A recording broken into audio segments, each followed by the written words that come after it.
আমাদের খাবারের কোয়ালিটি কিন্তু একদম সিকিউরিটি ক্লিয়ারেন্স পেয়ে গেল, আর তাই জন্যই আমরা আগামীকাল চলে গেছিলাম এএসপি স্যারের দফতরে একটা খাবারের ডেলিভারি করতে। যবে থেকে অর্ডারটা পেয়েছিলাম তবে থেকে কিন্তু টেনশনটা ছিল যে খাবার দাবার কেমন হবে, ওনাদের আদৌ পছন্দ হবে কিনা। নমস্কার, আমার নাম অনিন্দ। আমি খড়গপুর শহরে একটা ক্লাউড কিচেন আর কেটারিং সার্ভিস অপারেট করি। আগামীকাল আমাদের এএসপি অফিসে একটা ডেলিভারি ছিল খাবারের। চলুন আপনাদের দেখাই আমাদের কিচেনে আগামীকাল কী কী মেনু হয়েছিল। এখানে কিন্তু প্রথমেই বাঁশকাঠি চালটা ভিজিয়ে নেওয়া হয়েছে। আজকে বাঁশকাঠি চালের একদম প্লেন রাইস হবে, আর তার সাথেই টাটকা আনাজপত্র এখানে কাটা চলছে। আজকে কিন্তু মিক্সড ভেজটাও হচ্ছে। প্রতিটাই মিক্সড ভেজের অর্ডারে আমি কিন্তু পনির দিয়ে বানাই, মানে মিক্সড ভেজ উইথ পনির। এখানে সবজিগুলো অলরেডি ভাজা স্টার্ট হয়ে গেছে। এক এক করে সবজি ভাজতে বেশ খানিকটা টাইম লাগে। এখানে আপনি দেখতে পাচ্ছেন সবজিগুলো অলরেডি ভাজা কমপ্লিট। কপিটা কিন্তু আছে নিচের দিকে রয়ে গেছে বলে কপিটা আপনি দেখতে পাচ্ছেন না।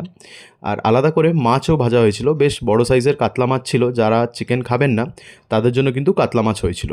এবার প্রথমেই কিন্তু আমাদের মিক্সড ভেজটা বানিয়ে নেওয়া হবে, সেটার জন্যই মশলাটা এখানে কষানো চলছে।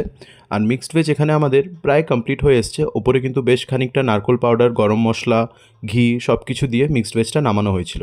তারপরেই আমরা চলে যাব ডালের দিকে। ডালটাকে ফোড়ন দেওয়া হবে। আজকে মুগ ডাল হবে, মুগমোহন ডাল যেটাকে বলা হয়, সবজি দিয়ে মুগ ডাল। খুব সুন্দরভাবে ডালটাকে প্রিপেয়ার করা হয়েছিল। আর ওপরে বেশ খানিকটা ঘি আর গরম মশলা দিয়ে, একটু ধনেপাতা দিয়ে খুব ভালোভাবে সার্ভ করা হয়েছিল ডালটাকে। ডাল আমাদের এখানে প্রায় কমপ্লিট। ডালটাকে হালকা একটু মিষ্টি মিষ্টি রাখা হয়েছে, যেহেতু ম্যাক্সিমাম সব বেঙ্গলিরা আছেন, তো ওই হিসাবে ডালটা বানানো হয়েছিল। তারপরেই কিন্তু এখানে চিকেন ধুয়ে একদম কমপ্লিট। আজকে চিকেন কষা হচ্ছে। চিকেন আছে, মাছ আছে, আর তার সাথে মিক্সড ভেজ আছে। চিকেনের মশলাটা এখন কষানো চলছে। চিকেন কিন্তু বানানোর জন্য বেশ খানিকক্ষণ মশলাটা কষানো হয়। চিকেনটা আমাদের সর্ষের তেলে বানানো হয়েছিল।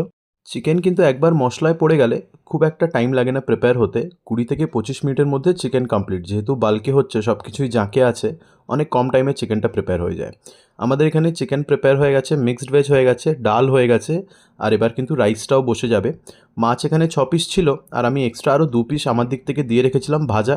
যদি কেউ খেতে চায় তো ভাজা মাছটাও কিন্তু অপশনে রেখেছিলাম আমি। তারপরে এখানে চাটনিটা প্রিপেয়ার করে নেওয়া হয়েছে। টমেটো, খেজুর, আমসত্ত্ব, কাজু, কিশমিশের চাটনি। আর তারপরে এখানে ঝুরি আলু ভাজা চলছে। খাবারের প্যাকিং কিন্তু একদম টাইট সিকিউরিটির মতন ছিল, বেশ, যাতে খাবারটা গরমও থাকে আর ফ্রেশও থাকে। আমাদের আজকে এই মেনুটা 35 জনের মতন হয়েছিল। 30 থেকে 35 জনের মেনু আমি পাঠিয়েছিলাম। খাওয়া দাওয়ার পরে স্যারদের রিভিউ কিন্তু আমি বেশ ভালোই পেয়েছিলাম। আপনিও যদি চান আপনিও নিশ্চয়ই একবার অর্ডার করে দেখতে পারেন। আশা করি আমাদের খাওয়া দাওয়ার আপনাদেরও খুব পছন্দ হবে। এই ভিডিওটার কমেন্ট সেকশনে কমেন্ট করে রাখতে পারেন। আমি আপনাকে হোয়াটসঅ্যাপ অথবা কলিং নাম্বার দিয়ে দেবো। সেখানে আপনি হোয়াটসঅ্যাপও করতে পারেন, আর অথবা কল করেও আপনার অর্ডারটা প্লেস করতে পারেন।